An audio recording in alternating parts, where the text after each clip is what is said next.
James Cameron spoke about Aliens once and said that it's like 80 miles of bad road.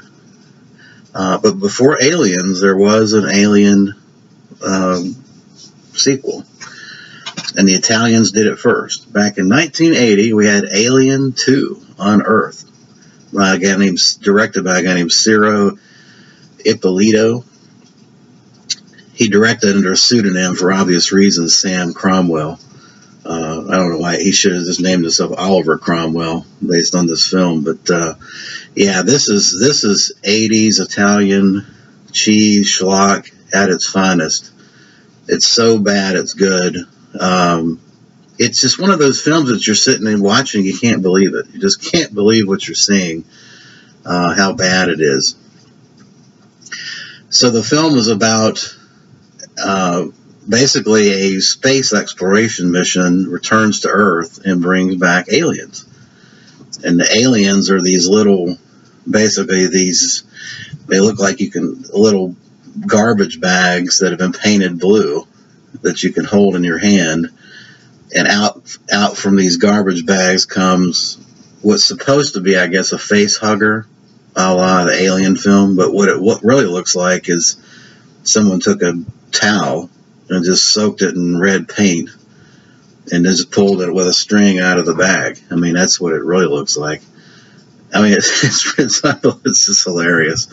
A girl named Thelma, who I think it's Barbara Maiden that played in this.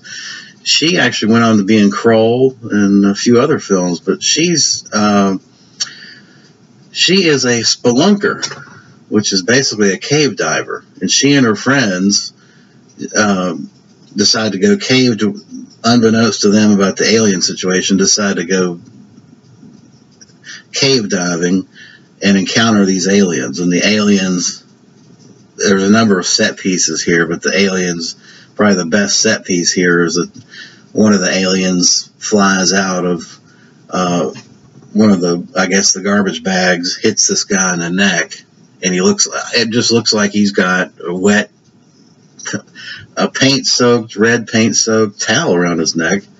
But the cool scene was he falls backwards, and then the head kind of just lops off and falls 20 feet down the cave. That was a pretty good set piece. And then the other set piece is we get this situation where the face huggers grab this woman on the face, and she's laying on the ground, and the camera lovingly, I'll call it lovingly, you could argue that it was just abysmally slow, but lovingly works its way up from her shoes all the way to her face, and when it hits her face, you see the thing come out of her eyeball through her face, out the little hand puppet. Pretty decent scene. Yeah, obviously they didn't have enough money to do a real alien, so what they did was they did a lot of point of view shots, and of course the aliens are these, I guess you call them tentacles. They look more like, to me, like I say, they look like a red paint-soaked towel that's flying through the air. You've got bowling alleys in this. You've got Sam's Club, extra large pineapple juice drinking in this. I mean, you've got beachgoers in this. You've got Jeep Cherokees in this. These old Jeep Cherokees that they drove in the 80s in this. I mean, this is a Joe Bob Briggs drive-in classic film. And it is laughable, funny stuff, but what's not laughable, what was really good in it is the music. Oliver Onions did the music, which is a pseudonym for the DeAngelis brothers. The DeAngelis brothers did a lot of music for giallo films and things like that. That was very, very good music. It worked really well. But if you've ever wanted to explore a bowling alley to its fullest extent, and if you ever wondered, could a bowling alley be a terrible place, a horrific place to be, you got to check out Alien 2, because you get every aspect of a bowling alley in minute detail.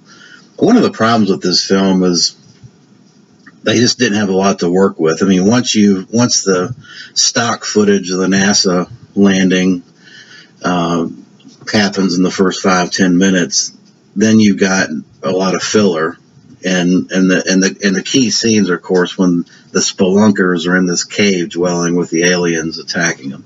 But that's pretty much it. You have a twist ending at the end, which I thought was very well done.